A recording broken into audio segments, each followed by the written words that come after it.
Seguimos en Conexión B, análisis, entrevista. Vamos a cambiar radicalmente de tema, vamos a hablar de otras cosas, vamos a estar platicando sobre desarrollo económico aquí en la entidad, directamente aquí en el centro histórico de Veracruz. ¿Cómo vamos con esta supuesta remodelación del centro histórico? Ya son pues años y años y años que nos vienen diciendo que ya está un proyecto, que ya viene el proyecto y no se hace absolutamente nada, se echan culpas entre todos, entre que si el INA, que si los distintos ayuntamientos que han pasado no han hecho nada, que si los mismos dueños de los inmuebles en el centro histórico tampoco hacen nada por reformarlos y ponerlos como debe de ser. Bueno, todo sigue parado. Vamos a hacer un análisis con nuestros amigos de la CEMIC, de la Cámara Mexicana de la Industria de la Construcción. Nos da gusto recibir al ingeniero Félix Grajales Montiel, miembro del Consejo Consultivo de la CEMIC, Delegación Veracruz, y también expresidente de este organismo. Ingeniero, muy buenas tardes. ¿Qué tal, Jorge? Muy buena tarde, un gusto saludarlos a ti y a tu auditorio. Muy buenas tardes. Pues haciendo este preámbulo, ingeniero, pues es una gran deuda que nos tienen pues todas las autoridades en general y también la sociedad civil, en este caso los privados, los dueños de los inmuebles que tampoco hacen nada en el centro histórico y lamentablemente está en pésimas condiciones todavía, ingeniero. ¿Qué se tendría que hacer? Es correcto, yo creo que el centro histórico es uno de los atractivos que la ciudad de Veracruz tiene, pero bueno, hemos visto cómo con el paso de los tiempos la modernización y la creación de centros comerciales en las periferias han provocado que el centro histórico tenga un abandono, sea poco frecuentado por turistas y propios, lo cual es una lástima porque es una ciudad que tiene mucho que ofrecer, con mucho contenido histórico que podría enriquecerse, embellecerse y ofrecerse al turismo para que pudiera disfrutarlo y a los locales, desde luego. El tema del abandono, más allá de todos los factores que tú mencionas, que son bien ciertos, la dificultad que a veces constituye el convencer a los encargados del Instituto Nacional de Antropología e Historia, que a veces en lugar de ayudar no lo hacen. Esto me parece que es un trabajo de cabildeo que debe haber para que entre los colegios de profesionales, las autoridades municipales y el propio instituto destraben cómo así, que nos digan cómo así se puede hacer, porque debe haber alguna forma que sí se pueda.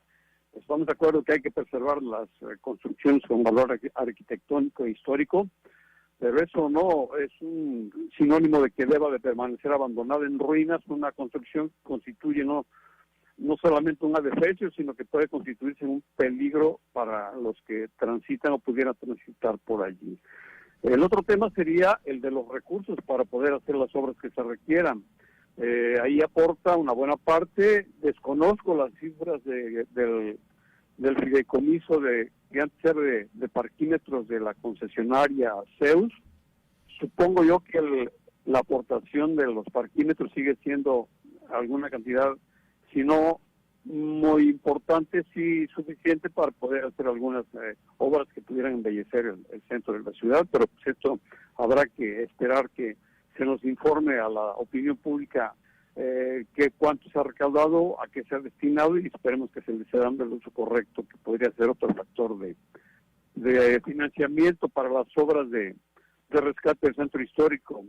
Y tercero, me parece que nuevamente volvemos al punto que hemos venido platicando en programas anteriores y que tiene que ver con la vida política nacional. Es decir, hemos visto cómo han caído las aportaciones que hace el gobierno federal y los gobiernos estatales hacia los municipios en aras de una supuesta transparencia o de un manejo escrupuloso de los recursos por parte de solamente ellos. Es decir, no confían en que nadie más que ellos pueda hacer uso escrupuloso y honrado de los recursos, lo cual es una mentira, pero creo que es el argumento que han esgrimido para quitar aportaciones, participaciones y fideicomisos. Así que yo creo que se tiene que seguir cabildeando, se tiene que seguir trabajando para lograr que las participaciones de recursos federales, estatales, aterricen en las ciudades como Veracruz, que le aporta con su conurbación Boca del Río, Medellín, Alvarado,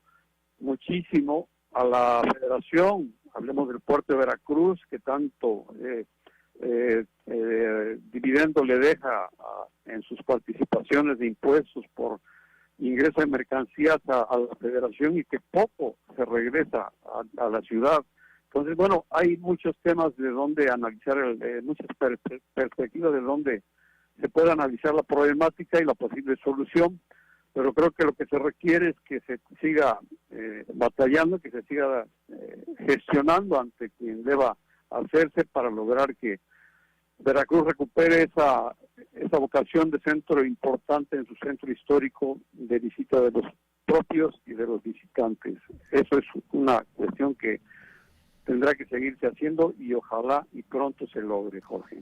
Sí, sí, ingeniero, y para eso es la importancia de las asociaciones, de los grupos, de los gremios como ustedes, de la construcción, la CEMIC, la Cámara Mexicana de la Industria de la Construcción, aquí Delegación Veracruz Puerto, para hacerlo conducente. Ingeniero, por cuestiones de tiempo, si me permite, vamos a dejar pendiente otro de los aspectos que también son muy importantes para que todo esto se pueda llevar bien a cabo, que son las vialidades. En las vialidades en Veracruz, cómo se pueden mejorar, por lo mismo también para darle curso y valga la redundancia, vialidad a la remodelación del centro histórico y que también haya pues una mejor circulación vehicular aquí en la zona conurbada, ingeniero. Pero eso, si nos permite, vamos a hacer un análisis posterior al respecto. Claro que sí, Jorge.